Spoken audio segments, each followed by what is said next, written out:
Vamos lá, meus amigos. Boa noite a todos. Obrigado pela presença em mais esse encontro maravilhoso que estamos aqui formando aí a nossa turma que fará parte da apresentação nesse momento mais intimista do nosso curso, da aula número 18, na presença ilustre do meu grande amigo Juliano, que já está aqui conosco, e também na presença ilustre do nosso amigo Poltergeist, que está aqui piscando do meu lado. Olha ele aí, desse lado aqui, ó.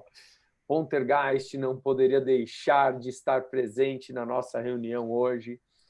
Eu não sei que raio que esse negócio aparece aqui quando a gente faz esse ao vivo pelo Zoom, mas esse filha da puta, vou chamar assim, está sempre presente em nossas reuniões, mas isso não atrapalha o brilhantismo do nosso grande encontro.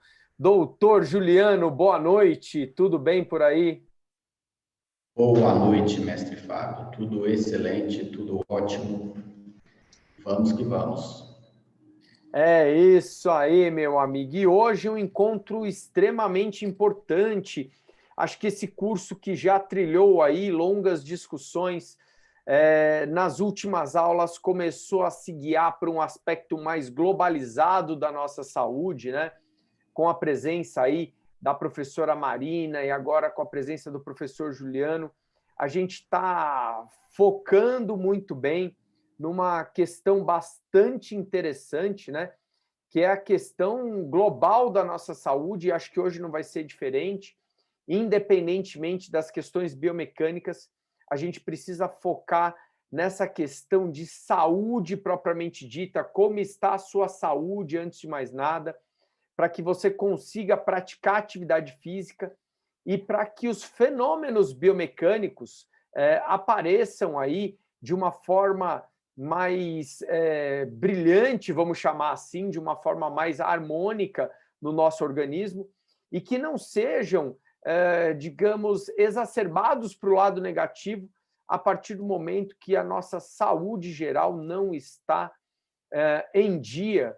E hoje eu falo para vocês de um assunto bastante interessante, né, que é a fratura por estresse, um assunto que para mim é muito confortável estar discutindo, afinal foi uma lesão que eu acompanhei por mais de 10 anos e acabou se tornando até tema da minha dissertação de mestrado. E depois de muito estudar a fratura por estresse, de muito acreditar na fratura por estresse como um fator mecânico, como um fator biomecânico, como um fator gerado pela falta de controle de carga, a gente viu, né, e vê até hoje o crescimento exacerbado do conhecimento da fratura por estresse, que o buraco é muito mais embaixo, né? Quando a gente começou a estudar a fratura por estresse, lá em 2005, quase nada se sabia de fratura por estresse, e hoje a gente já vê aí artigos bem legais, trazendo a fratura por estresse de uma forma muito mais globalizada, mostrando já mais de 60 fatores que predispõem à fratura por estresse, e acho que discutir isso hoje é uma coisa bastante interessante. E eu vou começar de uma maneira diferente a nossa conversa hoje, porque geralmente eu faço a abertura do conteúdo e passo para o nosso professor convidado, e hoje o assunto é invertido, né? Hoje quem começa é o nosso professor convidado, e ele começa de uma maneira bem provocativa, vamos chamar assim, né? A gente vai trazer aí a atenção a ele, chamar a atenção ao nosso professor, colocando, antes da gente projetar a apresentação aqui para vocês, um pouquinho da opinião do nosso grande amigo, Dr. Juliano, em relação à homeostase, vamos chamar assim, de um atleta, né? E eu vou introduzir, né, a minha pergunta ao professor Juliano, falando um pouquinho para ele sobre a minha experiência como fisioterapeuta, líder de uma equipe esportiva, né? Eu era coordenador do departamento de fisioterapia e, consequentemente, por ser o cara que mais atuava nesse departamento era o cara responsável pelas diretrizes, muitas vezes, do departamento. E eu me recordo muito bem do momento que a gente, em uma reunião de coordenadores, falou da necessidade da presença de um médico do esporte, né? E ali a gente tinha a presença apenas de médicos ortopedistas, que faziam um trabalho brilhante, aprendi muito com eles. Foi assim, acho que a grande experiência que eu tive no começo da minha carreira. A gente tinha lá dois médicos ortopedistas de renome, caras que só despontaram aí na medicina ortopédica do esporte, mas a gente precisava de alguns médicos mais relacionados a essa gama, né, de fenômenos endocrinológicos, psicológicos, metabólicos, clínicos da medicina esportiva, que fazem de fundamental importância um médico na presença da equipe esportiva. Então, eu queria, antes de mais nada, né, e até puxando esse gancho, trazendo aí, né, a chegada de um grande amigo aí, Dr. Denis Mianello, que acabou vindo trazer essa vivência aí da medicina esportiva. E eu lembro que lá em meados de 2004, 2005, eu e o Denis conversávamos muito sobre o que era a medicina do esporte, né? O que a medicina do esporte se propunha a fazer e o que realmente era a necessidade da medicina esportiva. E a gente evoluiu muito até como profissionais do esporte nessas discussões, e eu confesso muito a vocês que foi difícil chegar a uma definição do que era o médico do esporte. E hoje eu queria que o Juliano começasse falando um pouquinho para a gente, né? O que é o médico do esporte, o que se preocupa o médico do esporte, né? E até que ele colocasse a opinião dele em relação a isso, se a medicina esportiva já é bem definida ou ainda não é bem definida, se a medicina esportiva é uma especialidade propriamente dito, o médico do esporte ele já tem essa visão multidisciplinar, ou se ainda a medicina esportiva é a junção de vários médicos fazendo uma medicina multidisciplinar. Boa noite, doutor Juliano. Fala um pouquinho para a gente aí do que é essa tendência, né, que você hoje se propõe a dedicar o seu tempo para desvendar e como você evoluiu aí dentro da medicina esportiva. Sim, vamos lá então. Boa noite a todos. Primeira coisa, agradecer então por esse terceiro encontro seguido, né, Fábio? Nessa aula 18, então, já é a minha terceira participação. Fico muito grato, sempre muito honrado de estar horas antes. Era um aluno, agora já estou podendo contribuir aí com esses ensinamentos que a gente está passando para os alunos. Mas, então, para quem não me conhece, eu sou o Dr. Juliano, eu sou médico do esporte como formação e tenho pós-graduação, então, na parte da nutrologia esportiva, da fisiologia do exercício e da biomecânica.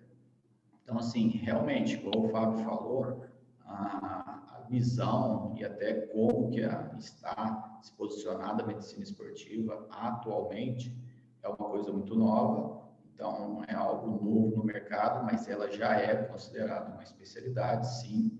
Então, tem um especialista e, para isso, tem que ser realizado aí a residência médica. Lógico que tem de fazer para os meios que seria pós-graduação e tudo mais. Mas, por excelência, o médico do esporte seria... Ainda fica muita dúvida, ainda fica muitas perguntas da população em geral e até mesmo da própria população médica do que seria a atuação, de como agiria esse médico do esporte e o que ele faz em si. Então, eu vejo, até porque o nome é Medicina do Exercício e do Esporte, eu vejo como uma área, uma especialidade que usa o exercício, essa ferramenta de exercício para a promoção de saúde. Então, desde a promoção até mesmo pensar no alto rendimento para evitar, aí sim a gente entra com a palavra, de evitar lesões ou então controlar aquela atividade para que aquela atividade, mesmo sendo de alto rendimento, traga menores impactos negativos para a saúde do atleta. Então, ela tem como base realmente essa questão preventiva. Então, a gente vê, infelizmente, o lado da medicina, por exemplo, a parte da ortopedia, a gente vê muito mais curativa. Lógico que a gente sabe que o conhecimento está aí para todos, cada um tem as suas diferenças, não significa que o ortopedista ele só faz a parte curativa, mas a medicina ela entra na parte da ortopedia, mais nessa parte da prevenção, quando já lesionado, mais da parte de reabilitação, ser uma abordagem cirúrgica. Além disso, eu acho que o foco principal, quando a gente fala então de prevenção, a gente vai para algumas outras áreas, pensando principalmente na parte cardiológica, é uma avaliação daquele atleta ou daquele simplesmente praticante de atividade física, ou aquele paciente comum que busca qualidade de vida, de fazer o que a gente chama de APP, avaliação pré-participação. O que busca isso? Além das orientações gerais, de quais os exercícios, da alimentação, a gente busca uma avaliação primordial, que é afastar o risco cardiológico dele. Então, essa parte a gente vê como paciente, a intenção é ajudar o paciente de afastar com que ele tenha algum risco perante a atividade física.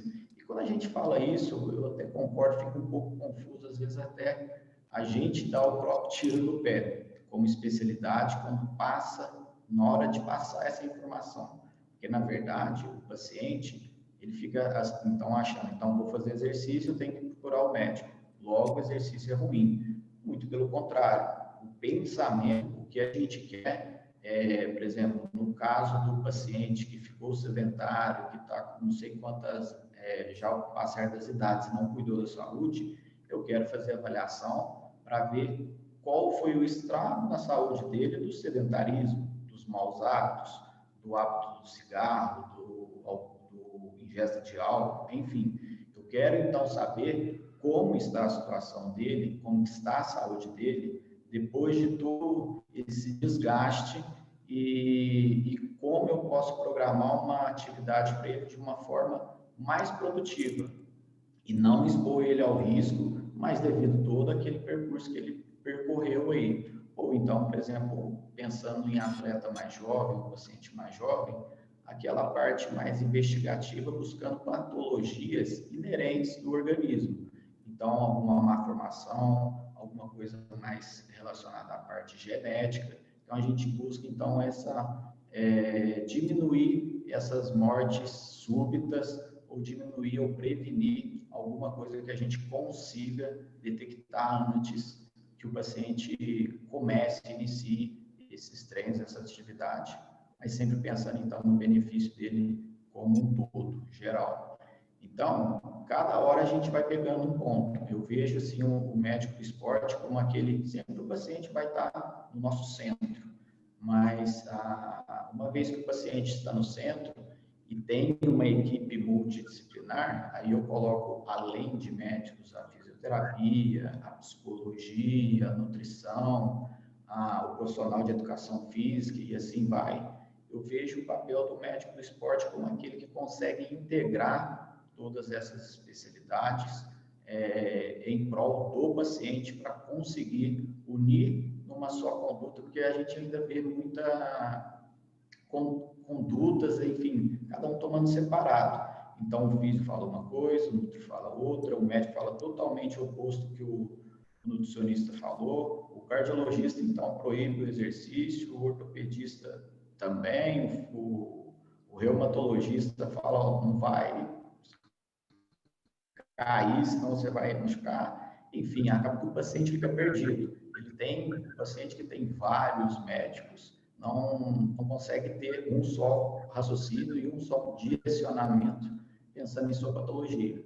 Então, eu vejo essa posição muito mais como integradora de todas essas especialidades, todas essas áreas de saúde em prol do paciente e buscando sempre a prevenção, porque assim eu acho que a gente vai dar conta de não realmente falir o sistema de saúde, de levar eu acho que seria o modo como eu enxergo de mudar as coisas, agir na causa. De forma geral, eu acho que era isso que eu queria passar. Muito bom, Juliano. Não só passou, mas como passou de forma brilhante, né? Acho que isso que você falou, eu aí endosso cada detalhe, né? E reforço o detalhe principal, né? Que antigamente a gente achava que médico do esporte era para tratar de atleta, e a gente sabe que médico do esporte não trata só de atleta, né? Médico do esporte, como você falou, ele enxerga a atividade física, o esporte de uma maneira geral, como um caminho não medicamentoso de promoção de saúde, né? E isso é uma coisa que vem ganhando muito espaço aí no nosso terreno, isso é uma coisa que a gente prega demais. E um outro detalhe que o Juliano falou, e é uma bandeira que a gente levanta, é justamente falarmos sobre todos cantando em uma só voz, né? Todos fazendo um caminho, percorrendo a mesma ciência, né? E quando a gente fala a mesma ciência, entendendo melhor, como o Juliano falou, a formação dele passou de fisiologia, passou pela fisiologia, pela biomecânica, pela nutrição, pela medicina, para tentar formar uma voz única diante de todas as especialidades do corpo. E, mais uma vez, aqui dentro do nosso curso, a gente vem tentando trazer isso para vocês. A gente falou sobre fatores comportamentais, a gente falou sobre biomecânica, a gente deu pitacos de nutrição, a gente deu pitacos de fisiologia, a gente falou sobre características de treinamento para que todos entendessem a ciência da saúde como uma só voz, né? Me recordo recentemente de um filme que eu assisti junto com a minha filha, chamado Trolls 2, um filme que eu recomendo a todos vocês, sendo pais e mães ou não, mas onde eles juntam todas as cordas da música para que todos cantem em uma só voz. Acho que essa é a mensagem brilhante aí da humanidade em todos os aspectos, né? Para que não tenhamos polarizações e sim para que tenhamos todos sendo compreendidos em sua diversidade e principalmente em sua integralidade como espécie, como ciência ou como prática clínica. E fica aí o nosso grande convite a todos vocês, aqueles que estão chegando agora no curso, para que acompanhem nosso curso lá no YouTube desde a primeira edição, né, da primeira aula que nós tivemos, até hoje, completando a 18ª aula, e nas últimas aulas entendendo que nós estamos entrando numa questão clínica, entrando numa questão de aplicabilidade clínica. E para entrar na aplicabilidade clínica, a gente começa a diversificar o caminho não só da biomecânica, como também de todas as áreas relacionadas a isso. Lembrando que o nosso DNA é a biomecânica, é o que a gente ama falar, mas a gente sabe que se a gente quiser realmente fazer prática clínica, a gente não pode ficar só no nosso quadrado, a gente tem que pensar um pouquinho mais fora da casinha. Aproveitando também para aqueles que não fizeram inscrição ainda, estão abertas as inscrições. Se eu não falo isso, o Robertinho me mata, do nosso curso de biomecânica. E junto com o nosso curso de biomecânica, temos também hoje, em parceria com a Unip, um curso de nutrição e também um curso de personal trainer que já está com inscrições abertas. Pessoal, vamos tocar o nosso assunto para frente aqui, vamos compartilhar a nossa tela, vamos chamar atenção para o nosso ponto primordial de hoje, que está relacionado a um assunto bem bacana, que é justamente aquela história, doutor Juliano. Olha, eu era um cara sedentário. De repente, eu ouvi o doutor Juliano falando e vi que a prática de atividade física é uma estratégia não medicamentosa para a promoção de saúde. E a partir daí, eu li lá nos posts do Instagram que para ter saúde eu preciso estar magro ou magra, eu preciso fazer muita atividade física e a partir daí eu deixo um vício ruim, que era praticar a gastronomia e o sedentarismo, e passo a ter um vício bom, que é justamente a prática de atividade física. A partir daí, eu começo a fazer dieta, eu começo a me restringir de alimentos, eu começo a praticar desordenadamente atividade física e começo a dedicar longas horas do meu dia a isso. No final de semana, eu fico 6, 7, 8 horas fazendo atividade física. Eu passo a praticar atividade física 7 vezes por semana. Ou, se eu for um atleta de alto rendimento, eu começo a entender que às vésperas de uma competição importante, eu preciso praticar atividade física desordenadamente. Até aí, passar longas horas praticando atividade física é uma ótima estratégia para quem é casado, por exemplo, fugir do ambiente do casamento, mas a gente tem que pensar que a prática desordenada de atividade física faz com que a pessoa acabe saindo de um contexto de homeostase, onde você tem um estímulo, uma desordem e uma reorganização do seu sistema através de horas de sono e horas de sono, horas de descanso e até horas passando, repondo a energia que você comeu. E é aí que entra um fator homeostático, vamos chamar assim, da atividade física, que a gente olhava muito para a história do overtraining e hoje a gente tem um termo muito mais interessante que eu convido o meu amigo Juliano a discorrer sobre o assunto, chamado de RED. Doutor, explica um pouco para essa molecada o que é esse tal RED. Bom, vamos lá. Eu acho que, para quem não percebeu, o Fábio fez uma leve descrição de toda essa evolução. Então, eu acho que para deixar um pouco mais didático, e só pensando nessa parte didática, que eu vou tentar descrever essa cronologia para a gente chegar finalmente no REDS.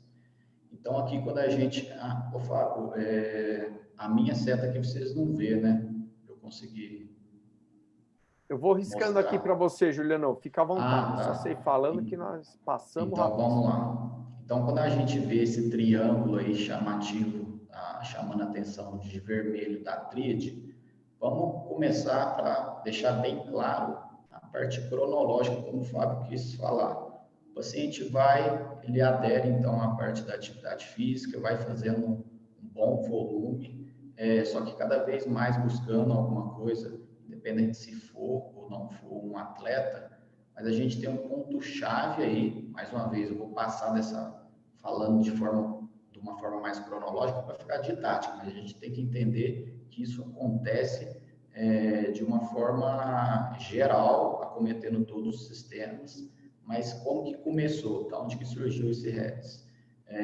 Começou o seguinte, então aquele paciente que fazia um alto volume de treino, tinha a sua alimentação e estava sempre buscando uma melhora de rendimento, e a questão de composição, peso dele significava muita coisa, ele visava cada vez mais o foco ali em aumentar a atividade física e diminuir cada vez mais a ingesta.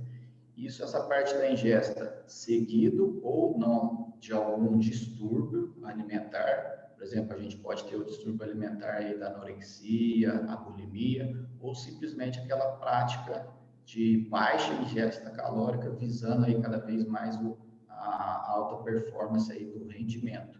Para a diminuição de composição corporal, melhora no caso, né? Então, diminuição da gordura corporal, mantendo os níveis aí de musculatura, e essa baixa disponibilidade energética, de uma forma mais crônica, vai levando a algumas alterações, porque, assim, a gente sabe, principalmente da parte da gordura, é um fator importante,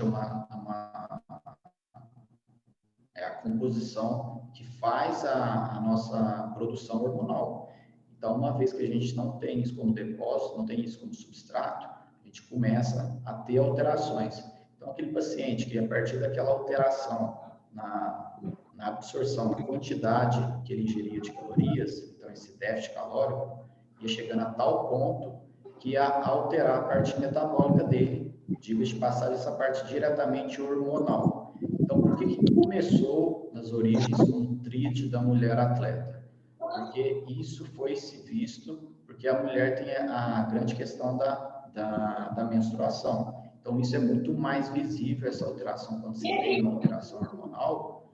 Na mulher, a gente tem uma apresentação física, que seria, no caso, ou uma menina que ainda não menstruou, então esse atraso para ter a menarca, que é a primeira menstruação, ou então uma mulher que estava com a menstruação de forma regular e tudo mais, ela começa a ficar irregular ou até mesmo para de menstruar. Isso era muito comum e se achava até que era uma coisa normal, uma atleta, mulher, não ter a menstruação. Então, a gente vê que essa evolução, essa cronologia, o paciente para de ter a ingesta adequada, o consumo de caloria cai bastante, começa a ter alteração na composição corporal, isso repercute, então, lá para um ponto, essa parte que a gente poderia ver aqui, que o Fábio já grifou, uma função menstrual, e se a gente for pensar de uma forma mais objetiva, o estrogênio é um grande protetor da função óssea. Então, com a diminuição da função menstrual, da queda do estrogênio, a paciente tinha maior propensão em perder massa óssea. Então, começa aí a gente entender o que seria, então, essa nomenclatura que começou com tudo isso. A tríade, então, esse triângulo, que numa das pontas onde está esse REDS, seria essa parte da baixa ingesta calórica, ou isso relacionado ou não a um distúrbio alimentar, levando uma disfunção menstrual, levando uma perda da saúde óssea. Só que com o passar do tempo, a gente viu igual, conforme eu falei aqui, eu falei isso de uma forma cronológica, temporal, para a gente poder entender. Só que a gente sabia, se eu quiser melhorar esse raciocínio, esse triângulo que está dentro dessa tríade, a gente pode pensar ele até de uma forma em 3D, que seria um prisma, né? Então, essas pontas, os vértices, ele uma hora pode estar pior a parte da função hormonal, outra hora pode estar pior a parte da função óssea, e assim vai. E, Fábio, calma que eu não estou falando desse geral ainda não, mas chegaremos lá, acontece. Então, assim, o que eu queria mostrar? Então, eles foram vendo que não é uma coisa pontual, essa cronologia que simplesmente vai acontecendo de forma tudo misturada, e não só isso, descobriram também que isso se dá de uma forma do mesmo jeito na parte masculina, só que como o homem não tem esse grande sinal clínico que é o fato da menstruação, então isso não se era visto. Então no homem também acontece, e eles perceberam que isso acontece de uma forma muito mais ampla em todos os sistemas. Então, a parte imunológica, bom, se a gente está falando que o consumo de calorias no geral baixou a ponto de alterar uma parte hormonal, imagina a parte imunológica. Logicamente, a gente vai ter uma queda imunológica, tanto pela falta de substrato de energia, quanto o excesso, então, da prática da atividade física, os efeitos, por exemplo, da saúde óssea que eu comentei, que seria no final, a parte até chegando a fratura, da parte aqui endócrina, tanto dessa parte, digamos, hormonal, quanto a gente pensar no metabolismo em geral. Então, vai ter um déficit, vai ter repercussão. Então, a gente tem alteração disso também. Então, ali a parte hematológica, é muito comum os pacientes cursarem com então, a baixa de hemoglobina. Isso como um eixo. A questão do crescimento. Então, se a gente pensar em alguns atletas que estão ainda na fase de desenvolvimento e crescimento, se a paciente está tendo um déficit nutricional, ela vai ter repercussão no seu crescimento, no seu desenvolvimento, tanto sexual quanto na parte do desenvolvimento também psicológico e mental. Então, essa parte da psicologia aqui, essa alteração que eu comentei assim, ela pode ou não estar alterada, porque às vezes o paciente fica tanto nesse ciclo de diminuir a ingesta, eu tenho que perder peso, eu tenho que rendimento, que vai desencadear aí uma alteração psicológica. Então, cursar com anorexia, com o fato de bulimia, e são coisas que a gente tem que ficar atento, porque às vezes pode ser a primeira numa simples avaliação, assim, pode ser a primeira coisa que a gente pega, o primeiro sinal clínico.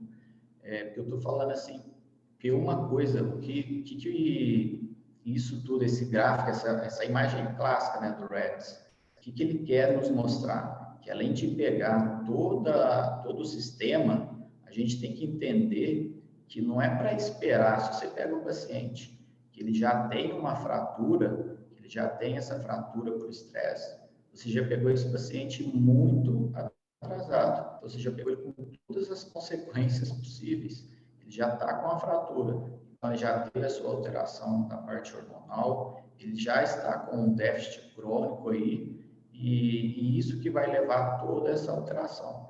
Então, mostra esse gráfico aqui, essa imagem, nos mostra esse fator multifatorial. Além disso, mostra que é uma coisa assim que a gente tem que estar atento para o diagnóstico ser cada vez mais precoce, porque senão a gente vai tratar, mais uma vez, de consequências, e não é isso que a gente quer. Então, aqui, essa parte vermelha aí, essa tabela grande vermelha, mostra justamente essa evolução que a gente teve com os tempos. Então, de TRID, da mulher atleta, como era conhecida, ela foi expandida para os atletas também masculinos. Então, o WERT seria essa deficiência energética relativa, seria isso que quer dizer. E de uma forma mais mensurável, para a gente entender o que seria esse déficit calórico crônico que eu comentei, a gente tem que pegar e fazer um cálculo. Isso aí, Fábio. Então, seria da disponibilidade energética. O que seria essa disponibilidade energética?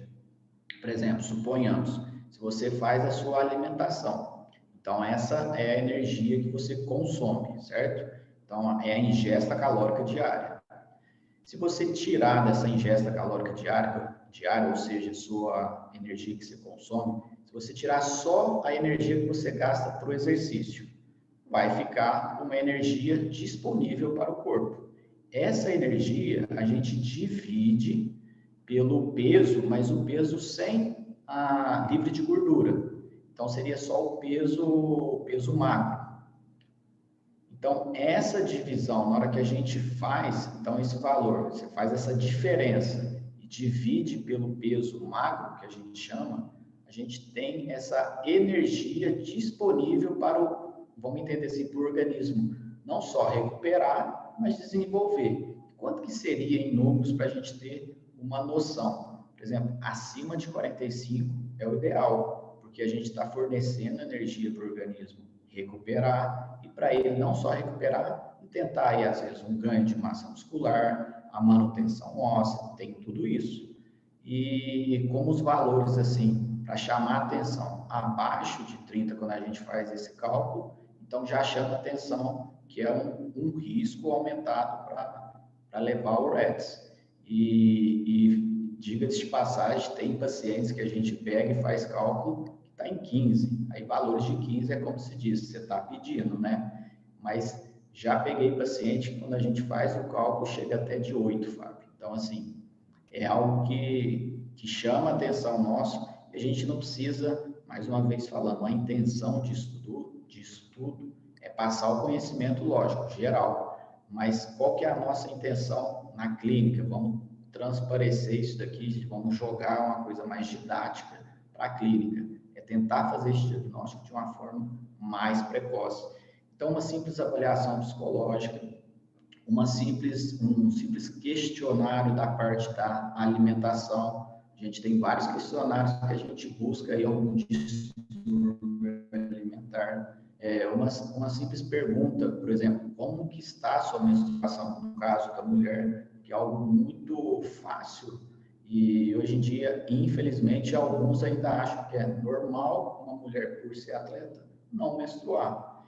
Então, isso que eu queria trazer para vocês é um entendimento global, a gente tem que entender isso, mas o básico, o grande centro aqui é saber que isso tem que ser cada vez mais diagnosticado mais cedo, para assim a gente evitar o desfecho final, que é a fratura por estresse, tá? Então, a nossa função é assim como tem a TRID, a gente pegar a TRID da saúde, que seria, então, organizar a sua alimentação de forma a suprir suas necessidades, o exercício, controlar essa carga de exercícios que o paciente está realizando e para pensar na sua recuperação, a qualidade do sono.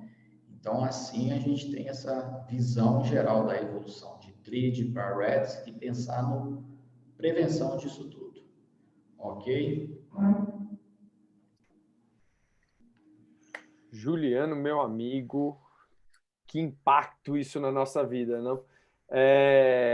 Sem querer ser sensacionalista. Enquanto você falava, eu até me coçava aqui, porque eu vivi no meio de mulheres atletas, né, durante 10 anos da minha vida. E é impressionante que quando eu comecei a entender um pouco mais da tríade da mulher atleta, lá no começo dos meus estudos em relação a isso, eu via que a gente tinha até 13 vezes mais casos de distúrbios alimentares em mulheres do que em homens, né, que acabam fazendo com que a gente tenha um aparecimento maior relacionado ao RED. E como você mesmo colocou, né, isso ficou muito taxado como uma questão do gênero feminino, né? E eu acho que hoje a gente vê claramente o que é a condição inversa, principalmente em casos de Covid-19, né? Que a gente está vendo um caminhão aí de atletas que são os, teoricamente, atletas de alto rendimento, triatletas, que estão sofrendo drasticamente com contaminações de Covid, muitas vezes por terem uma saúde totalmente deficiente em relação a isso, né? Uma saúde geral deficiente em relação a isso. Embora seja um vírus muito novo e a gente tenha pouco a afirmar das relações de pessoas com comorbidade que não apresentam grandes acometimentos e pessoas sem comorbidade que ficam bem debilitadas, a gente tem que olhar para isso como uma questão de saúde geral e ver que isso pode, num organismo debilitado, fazer mais estrago, né? Eu lembro quando eu fui ao Everest que todo mundo falava que os triatletas chegavam lá e sofriam mais, justamente porque eles achavam que eles eram preparados, e a gente sabe que não, né? É porque eles chegam numa condição de debilidade, e infelizmente, hoje a gente recebe muito caso de pessoas em situações de reabilitação que estão numa condição de RED assim exacerbada, principalmente vendo, né, o ressurgimento de patologias graves, como a gente discutiu aqui a semana retrasada, de sarcopenia e até de rabdomiólise, né, de pessoas extremamente jovens apresentando condições de rabdomiólise. Então, como o Juliano muito bem colocou, nós estamos numa situação onde tem perguntas tão simples que fazem tanta diferença, como, por exemplo, como está o seu ciclo menstrual, né? Se ele é irregular, você já tem sinais bem interessantes de RED. Agora, se você estiver diante de um gênero que não tem um ciclo menstrual, né? Como está seu sono, como está sua alimentação, como uma conta simples aqui que o Juliano acabou de mostrar. Como está seu índice de irritabilidade, como você se sente numa questão de ansiedade, você também já tem fatores bem interessantes em relação ao RED. E não estamos nem falando de fatores invasivos, nós não estamos falando de exames mais invasivos, nós não estamos falando de diagnósticos diferenciados, nós estamos falando de uma linha de frente para que vocês possam aqui, né, na nossa grande maioria, falamos para educadores físicos e fisioterapeutas, no caso de uma detecção simples dessa, fazer com que esse cara chegue a doutor Juliano, né? E aqui eu já reforço o compromisso que o Juliano tem comigo de repassar 30% do valor da consulta para mim, mas brincadeiras à parte, a gente sabe o quanto isso é importante, porque esses caras estão na linha de frente e muitas vezes pegar um sinal primário desse e mandar para um cuidado especializado, como é o caso de um médico do esporte, é de fundamental importância para que essa pessoa tenha sucesso no seu programa de treinamento, né? Eu acho que isso deixou muito claro aqui que, enquanto profissionais que estão aí à frente, né, do processo, recebendo pessoas em academias ou em programas de treinamento, né, assessorias de corrida, assessorias de ciclismo, ou até mesmo, né, lesões primárias que chegaram ao cuidado de um fisioterapeuta sem antes entender o contexto geral do processo, acho que é de fundamental importância. E aqui a gente está na primeira questão que, assim, em 5 minutos de conversa, faz com que o cara chegue a um cuidado mais especializado, como de um médico do esporte, né? É como triar esses caras, e o Juliano deu um show aqui nesse primeiro slide, mostrando que existem sinais bem interessantes que já mostram para a gente que esse cara precisa de cuidados mais aprimorados, como um cuidado do médico do esporte. Principalmente, né, em se tratando dessa conta simples, que mostra, que, como o Juliano falou, que ele faz a conta, o cara chega a 8 de ingestão calórica relacionado à necessidade diária para condições de reparação numa consulta rápida aí, de um exame extremamente simples. Bom, Juliano, putz, sem palavras, cara, que show aqui. Não sei se você quer complementar com mais alguma coisa. Bom, Fábio, eu acho que quando a gente fala, então, de forma geral, aí eu acho que eu queria falar mais da parte final de tratamento, mas vamos. O que você vai falar aí já? Não, vamos embora, Juliano. Eu queria que você falasse até por quebra de protocolo aqui, né? Eu acho que o assunto tá bem interessante e a parte da biomecânica fica até como a cerejinha do bolo final, embora a gente já esteja correndo aí no tempo, né? Já estamos chegando perto das 10 horas. Dá uma pincelada já no tratamento, pensando aí, porque até puxando a sardinha aí para o seu lado, né? Se o cara chegar desequilibrado nesse sistema, para mim, hoje, como fisioterapeuta, é um problema muito sério tratar esse cara. E eu vou falar aqui de fratura por estresse daqui a pouquinho, de uma forma bem sucinta, né? Mas eu já queria de antemão falar, para mim, como fisioterapeuta, é um problema, né? Como mestre em educação física que sou, eu diria que no aspecto de treinamento também é um problema. De que vale você estar estimulando um cara que está, como a gente introduziu hoje esse assunto, né? Do aspecto fisiológico totalmente desregulado, do aspecto psicológico totalmente desregulado, né? Quantas vezes eu não peguei pacientes que você chega lá e você começa a falar com o cara vira para você e fala, não, eu conheço o meu corpo. Eu sei que treinar em jejum para mim faz bem. E eu sei que quanto mais leve eu tiver, melhor eu vou correr. É por isso que eu como lá grelhado com salada à noite e no outro dia eu vou treinar. Ou é por isso que eu faço um jejum e faço um treino de bike de 100 km de manhã e vou almoçar só às 2 horas da tarde. Mas no meu almoço eu também sou extremamente restritivo na minha dieta. Então pode mandar bala aí. Como você trataria essa condição, Juliano? Então, a gente tem que pensar então sempre de forma bem abrangente. Uma vez que acomete todo o sistema, ele vai dar N problemas. Então, assim, o paciente vai chegar para você, por exemplo, se for do sexo feminino, com alteração menstrual. Então, problema hormonal. Eu vou tratar essa parte hormonal. Já chega lá no final, já chega com a fratura. Então, o que eu tenho que fazer? Lógico, tratar a fratura. Mas, enfim, o foco que eu tenho que fazer ali é essa parte óssea. O paciente chega também com uma alteração, um transtorno alimentar. Então tem que encaminhar ele para um psiquiatra. Então, psiquiatra, acompanhamento com psicólogo. Então a gente tem que entender, já que essa forma tudo ampla, a gente tem que buscar a raiz do problema. Então, quando a gente fala em tratamento, apesar dos N fatores que vão se alterando, por exemplo, por que eu estou querendo falar isso?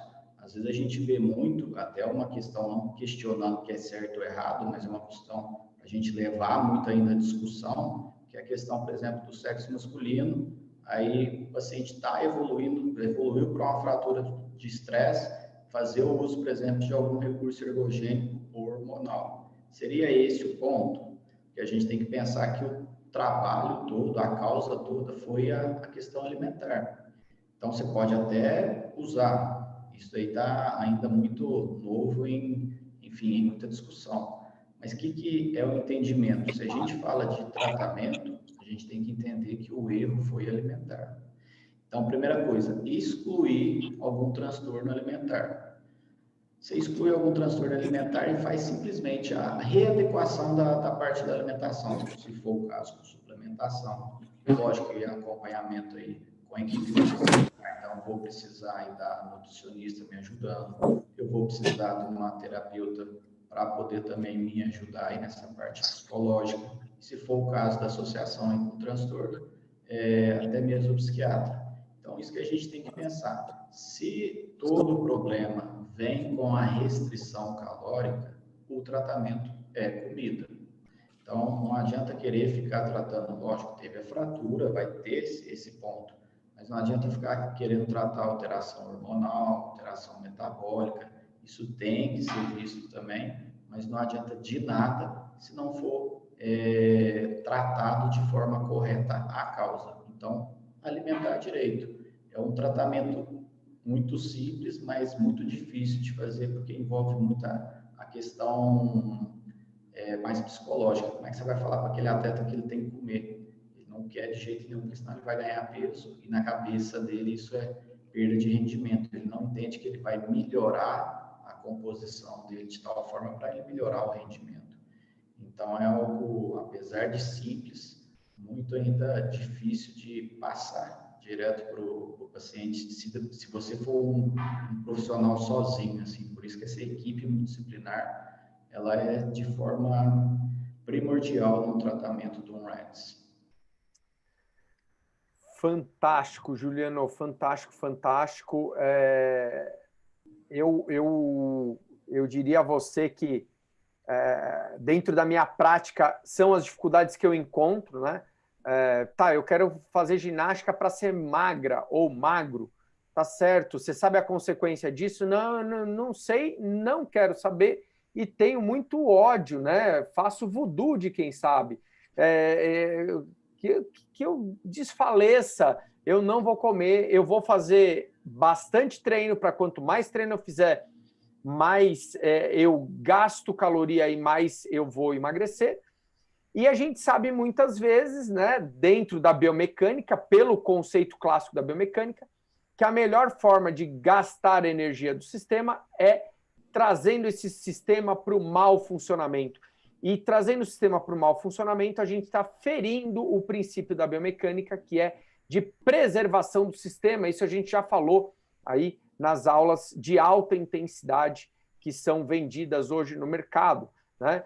Principalmente prometendo uma alta intensidade quando não é alta intensidade e muitas vezes entregando um alto volume ao invés de uma alta intensidade, fazendo com que a gente tenha aí o caminhão, né, que passou nos últimos anos na nossa vida de lesões musculoesqueléticas relacionadas a isso. E o que é pior, uma vez que o cara se machuque, ele precisa ficar afastado muitas vezes da prática de atividade física, e ficando afastado, ele não consegue gastar energia. Olha que interessante.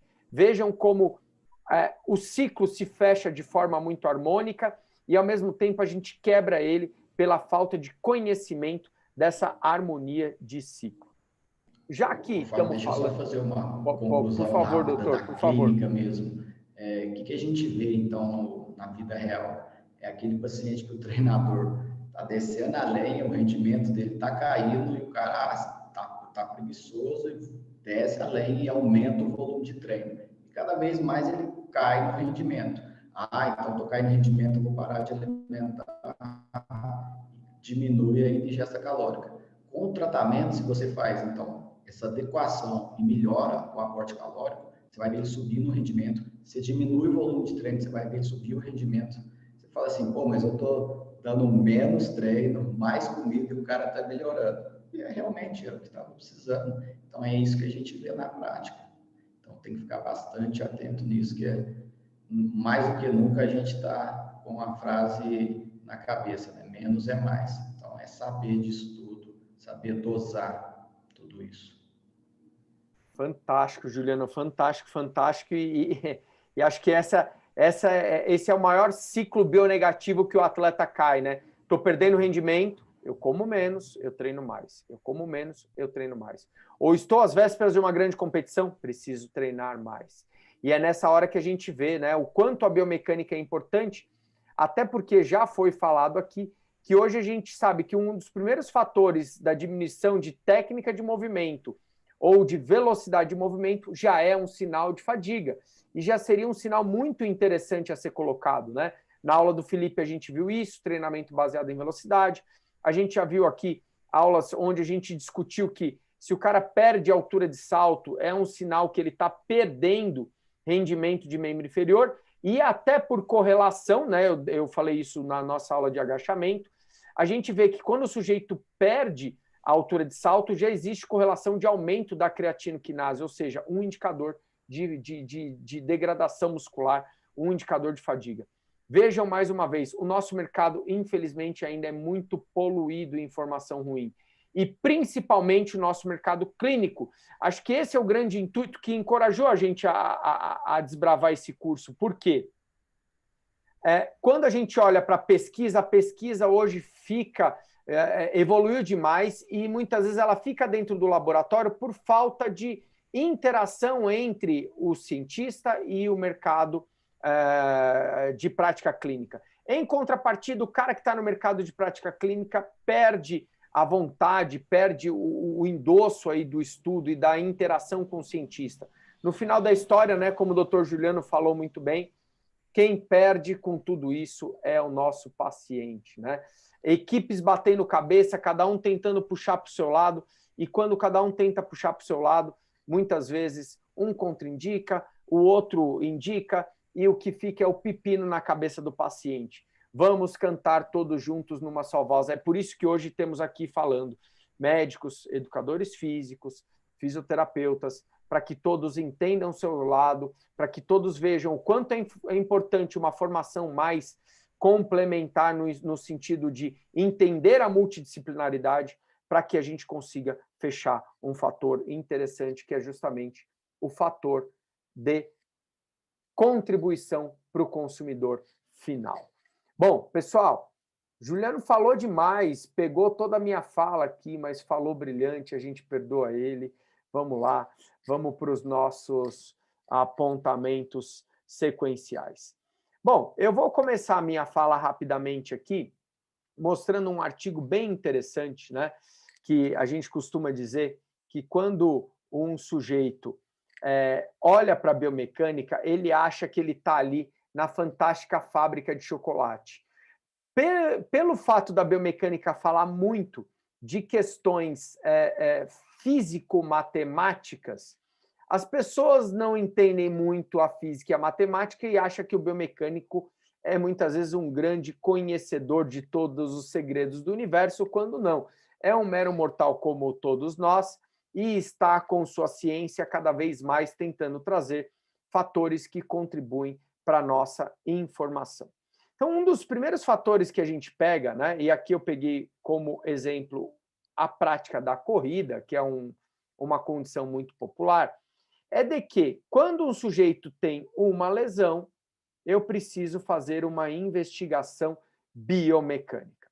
E vejam aqui que eu estou com uma meta-análise extremamente atual de 2020, onde algumas lesões pela prática de corrida foram levantadas, como dor patelofemoral, síndrome da banda iliotibial, tendinopatia de Aquiles, tendinopatias generalizadas da extremidade inferior e também a fratura por estresse, representada aqui pela síndrome do estresse tibial medial, que é uma fratura por estresse do canto póstero-medial da tíbia e que muitas vezes está relacionada pelo excesso de tração do músculo solear em toda a sua região de inserção.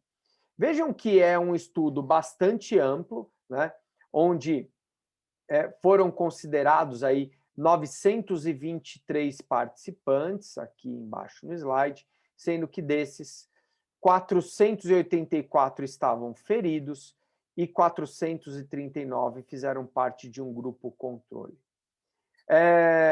Nessa avaliação, eu não vou descrever em precisão o artigo, porque nem toda parte dele nos interessa, mas foram avaliados aqui, né, controle de gênero, controle de calçado, controle do nível de eversão de pé, a adução de quadril e os componentes da força de reação de solo, como pico de impacto vertical, pico ativo de impulsão da perna contra o solo, as taxas de carregamento vertical em sua condição média, as taxas de carregamento vertical em sua condição precisa e instantânea, e as forças de frenagem durante o gesto de impacto da corrida. A grande questão aqui é que quando os fatores biomecânicos foram estudados, a gente olhava lá pico de impacto sem diferença em quem tinha lesão e quem não tinha lesão. O pico vertical relacionado ao pico do peso corporal em outra classificação, também sem diferenças entre grupos. Os picos, né, a taxa de carregamento instantânea de carga, também sem diferença entre os grupos. Quando a gente fala de taxa de carregamento, mais uma vez, na condição média vertical, sem diferença entre os grupos. Se a gente falar dessas condições instantâneas, também relacionadas à taxa de carga, sem diferença entre os grupos. Ou seja, quando a gente começa a olhar para os fatores biomecânicos, parece que existem muitos fatores que não classificavam como aquele cara tinha uma predisponência biomecânica à apresentação de uma lesão musculoesquelética relacionada à prática esportiva.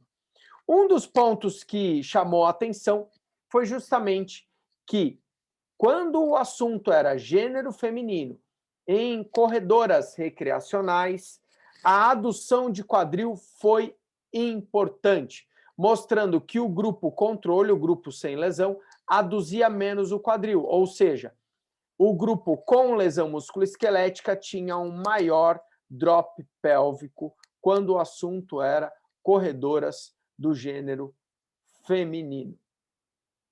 Olhando para isso, um assunto importante, um maior drop pélvico em mulheres que corriam pode ser um fator predisponente a lesões na corrida. Um outro ponto importante é que pessoas que corriam apresentaram, ou mulheres que corriam, né, isso aqui está relacionado ao gênero feminino, apresentaram um menor pico de eversão de tornozelo. Isso significava uma menor capacidade de atenuar carga com o tornozelo. A pessoa tinha maior mobilidade proximal e uma menor mobilidade distal. Tirados esses dois fatores biomecânicos, nós não vimos diferença nos fatores avaliados nessa meta-análise entre características biomecânicas que faziam com que o atleta tivesse uma relação maior com uma lesão.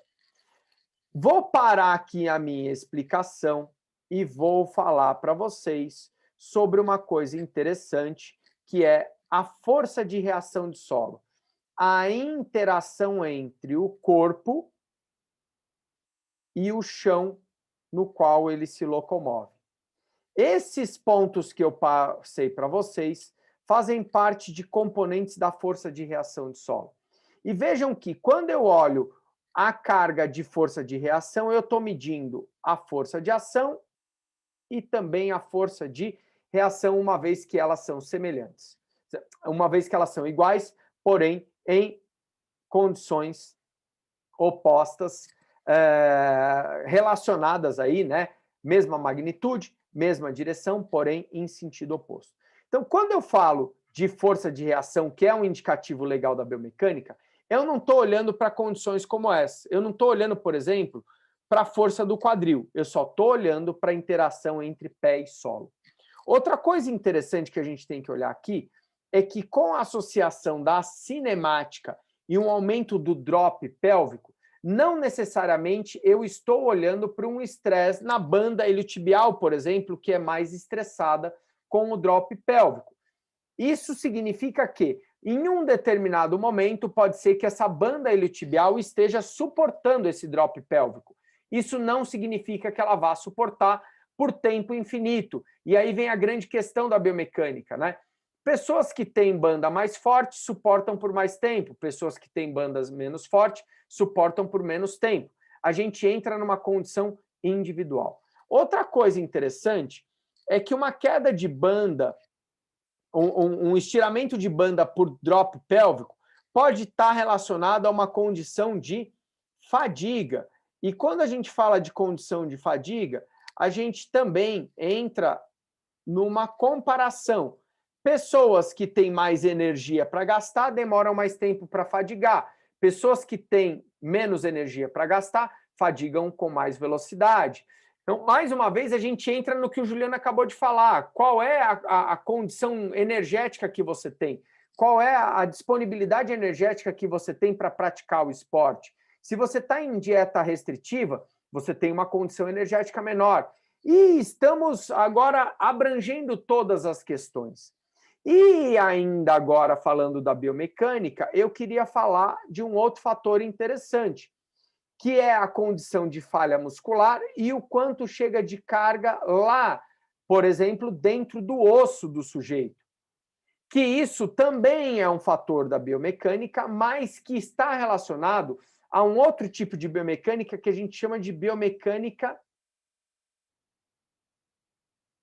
interna.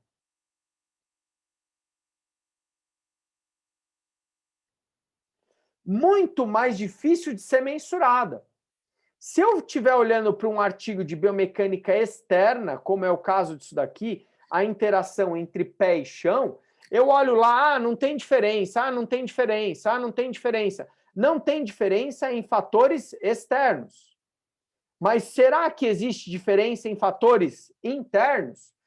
Talvez a ferramenta desse artigo aqui de força de reação do solo não seja suficiente para saber disso. E vejam que a biomecânica é muito mais ampla do que uma força externa.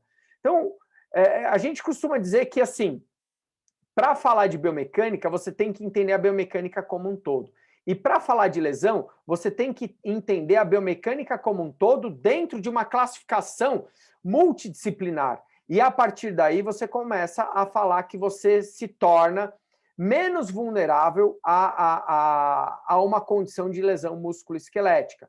E acho que isso é a maior virtude da biomecânica clínica. É a maior virtude da prática clínica, não mais agora como biomecânico, mas como fisioterapeuta, como educador físico ou como médico relacionado à prática esportiva. E é nessa hora que eu mostro para vocês aqui uma coisa interessante, onde, a partir do momento que eu entro numa condição de fadiga muscular, eu aumento a aceleração do pé em contato com o solo. Mas eu aumento também a deformação do osso. E vejam que esses artigos antigos aqui de 1994 começam a ganhar força quando artigos mais recentes de 2019 mostram que a partir do momento que o tempo vai passando, o pico de estresse interno no osso vai aumentando. E vejam que essa reação de falta de força muscular gera estresse tanto anterior na tíbia, como também estresse de compressão lateral na fíbula. E esse estresse é um estresse caracterizado como estresse de tração. E o estresse de tração, vocês viram lá na aula de biomecânica óssea, é muito menos suportado pelo osso do que o estresse de compressão. Então vejam que aqui a gente começa a ligar os pontos. O cara está numa condição negativa de RED. E dentro dessa condição negativa, ele fica mais vulnerável à fadiga. E dentro dessa vulnerabilidade da fadiga, ele começa a ter mais tração nos tecidos. Ele começa a ter falência muscular. E dentro disso, ele vai causando uma desordem generalizada, que começou com aspectos fisiológicos, metabólicos, energéticos ou bioenergéticos, e começou a chegar em fatores biomecânicos. Então vejam que olhar para isso do ponto 1 ao ponto 2 é válido, como também olhar do ponto 2 ao ponto 1 também é válido. Se você começa a observar uma alteração biomecânica, por desordem técnica, por diminuição de rendimento, você precisa parar de olhar para as cargas de treinamento, para os fatores biomecânicos que mostraram essa diminuição de rendimento e voltar a olhar para o outro ponto da corda. Então, isso daqui é uma coisa bacana, né? E que foi fruto do meu mestrado, da minha dissertação de mestrado. Como não é segredo para nenhum de vocês, eu trabalhava com uma equipe de vôlei e basquete com alto índice de fratura por estresse.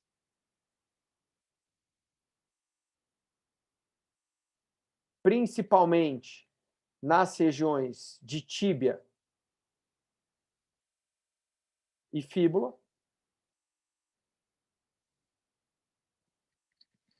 Em atletas do gênero feminino.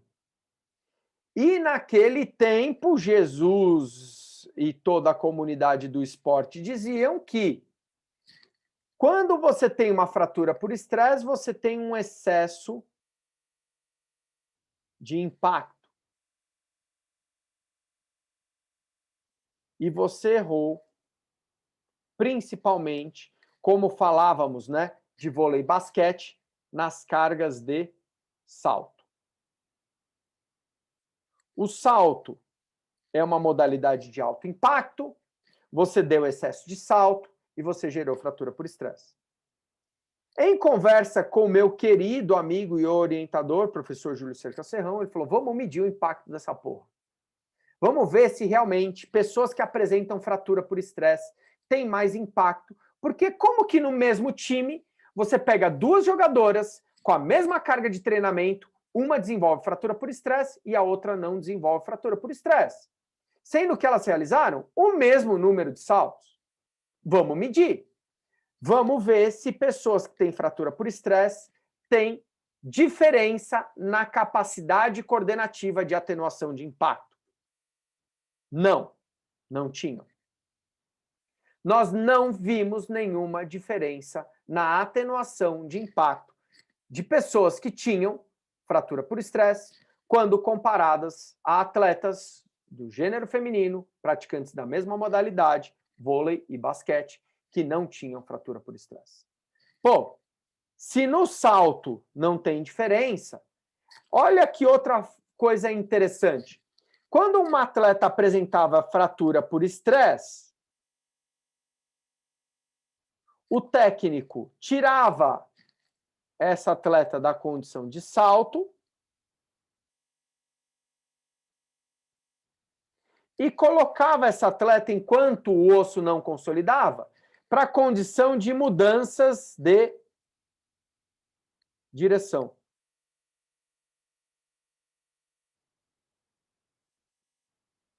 Vamos medir também a mudança de direção. E aqui o bicho pegou. Quando o assunto era mudança de direção, atletas com fratura por estresse apresentavam um pico mais rápido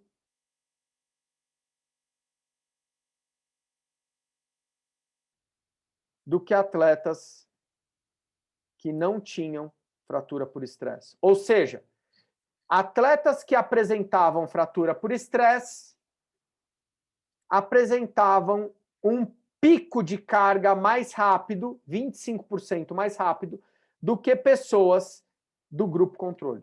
Outra coisa interessante é que quando a gente mede a quantidade de carga e o tempo, a gente tem uma coisa chamada gradiente de crescimento. E olha que interessante, atletas que tinham fratura por estresse tinham 63% mais gradiente de crescimento que atletas que não tinham fratura por estresse. Traduzindo em miúdos, o problema da fratura por estresse não estava no salto, estava na mudança de direção. Fator esse justamente que o mercado exacerbava quando aparecia uma fratura por estresse no time. Ou seja, a gente estava fazendo tudo errado.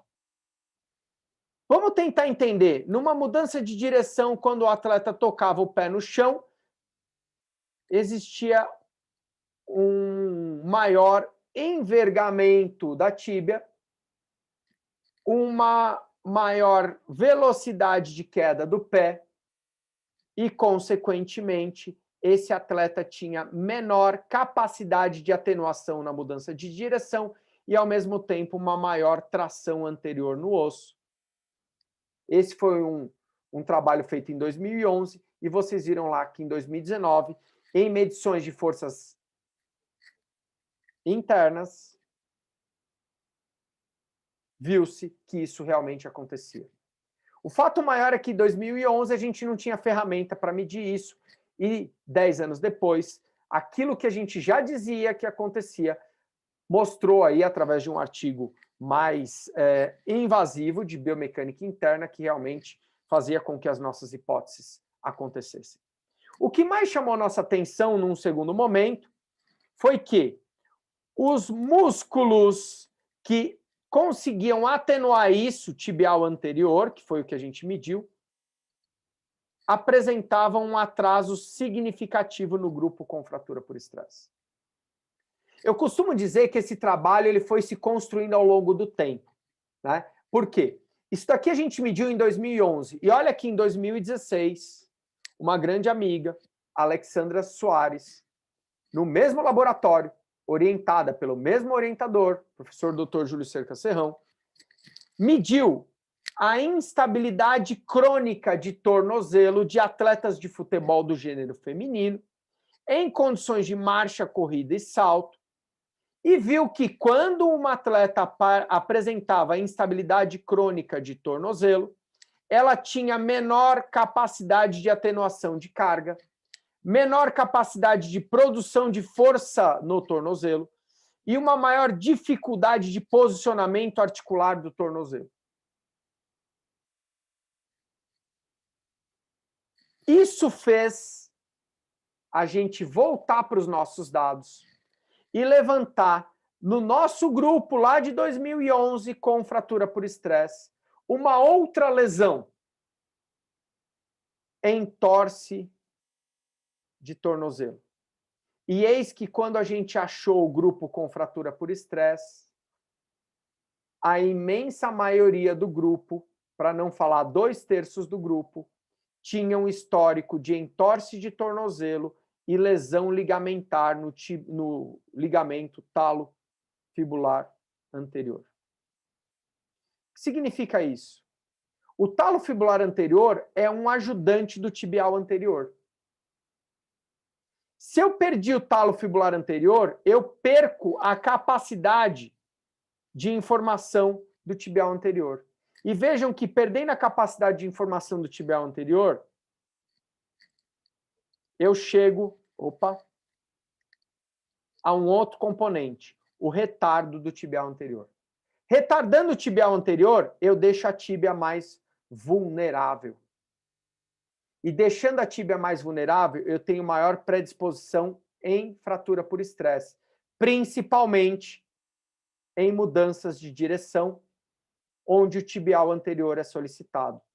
Durante o salto, o tibial anterior não é muito não tem grande participação. A maior participação acontece com o componente da panturrilha, gastrocnêmio e solear.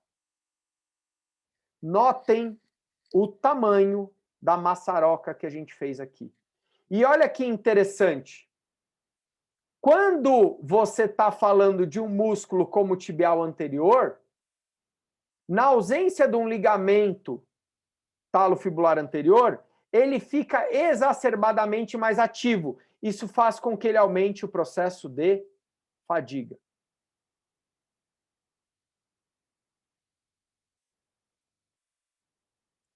Cagada monstro, tirar um cara desse e colocar ele para fazer fundo de quadra, deslocamento lateral. Isso mostra claramente que os fatores que a gente já discutiu aqui, como controle de carga de treinamento, de forma individualizada, talvez seja um dos fatores mais importantes da prevenção de lesão. controle de alimentação para ver se esse osso está numa condição favorável, controle hormonal, participação de um médico do esporte e todos os fatores que estão relacionados ao esporte, como idade, capacidade de controle de carga, dinâmica técnica, capacidade neuromuscular, fadiga, gênero, incitação à prática esportiva. Vamos lá que você vai conseguir. Vamos que você é imbatível. Associado a todos os fatores biomecânicos, são, sem sombra de dúvida, o segredo para que a gente consiga fazer uma coisa chamada prática clínica e controle de lesões nessa prática clínica. Notem aqui que estamos diante de uma situação muito mais complexa do que a gente imaginava. Notem aqui que estamos diante de uma situação onde a biomecânica é uma ferramenta importantíssima como um indicador dessas condições de fadiga, mas que, se eu realmente quiser fazer prática clínica, eu preciso associar muito mais fatores como condição metabólica, condição neurocoordenativa, estado psicológico, estado alimentar, composição corporal, todas as relações comportamentais da técnica esportiva ao longo do tempo. Cada pessoa tem uma condição diferente, um tempo diferente de fadiga, e só assim, linkado a todos esses fatores, eu falo que realmente eu consigo fazer prática clínica. A boa notícia é simples. Hoje nós temos guidelines, hoje nós temos, como o Dr. Juliano trouxe para vocês de forma brilhante, fórmulas simples que já vão trazendo os primeiros indicativos de que algo errado está acontecendo. Controle de velocidade de movimento, diminuição de rendimento. Fórmulas simples que mostram a quantidade de energia ingerida e a quantidade de energia necessária para a prática esportiva. São fatores que vocês conseguem fazer com perguntas simples, né? Como está seu ciclo hormonal, por exemplo, seu ciclo menstrual, e que trazem já um forte indicador de que algo errado está acontecendo e eu preciso de ajuda interdisciplinar. Beleza, pessoal? Doutor Juliano, por favor. Bom, Fábio, só tenho que elogiar essa nova aula que eu assisti. Realmente, essa parte biomecânica detalhada é algo difícil de se passar e que eu acho que fecha todo esse raciocínio de forma geral, bem mais detalhado, do ponto de vista biomecânico. Bom, só tenho a agradecer aí essa terceira oportunidade que eu tive, estar junto sempre aí com o pessoal. Enfim, estou aberto, quem quiser dúvidas, perguntas, podem me procurar. A intenção é ajudá-los, a intenção é transmitir um pouco do meu conhecimento e no final de tudo, ajudar o paciente, que é o bem comum que a gente visa aqui. Então, muito obrigado pela participação, de eu poder estar ajudando aí. Eu só tenho a agradecer mais uma vez, Fábio. Muito obrigado. Doutor, acho que só eu que tenho que agradecer aqui, agradecer a você, agradecer todo mundo, e vamos lá, né? A gente falou demais e a coisa foi andando, mas eu acho que assim, fica aí o contato, o mais importante agora, né, nesse contato que temos, é que tem aí o contato do Dr. Juliano, nós passamos lá eu vou pedir para ele colocar no chat aí mais uma vez para vocês, do Instagram, o Instagram dele para que vocês possam seguir o Dr. Juliano, entrar em contato direto com ele. Dr. Juliano é um professor do curso que está com a gente aqui, que vai agregar muito às nossas discussões, e o contato já ficou direto, né? Nosso grupo de discussão está cada vez mais legal, e acho que a gente tem só que agradecer a tudo isso. Bom, pelo avançar da hora, deixa eu compartilhar aqui para a gente chegar às nossas conclusões, finalizar aí o nosso conteúdo como de protocolo. E vamos lá, né? Para falar de lesões ósseas, né? Nós temos que entender que elas estão intimamente ligadas à fadiga muscular. E quando a gente fala de fadiga muscular, a gente não fala de lesões ósseas só, a gente fala de lesões articulares e até mesmo das lesões no próprio tecido muscular. A fadiga muscular não é uma coisa legal, treinar até morrer não é uma coisa legal. Saiam dessa vida, venham para o caminho da luz, não se deixem levar pela aquela história do corpinho sarado, né? Por trás de um corpinho sarado, né? Aquela história da avó, né? Por fora, bela viola, por dentro, pão bolorento. Não vamos pensar que aquilo é sinal de saúde, porque a gente sabe que não é.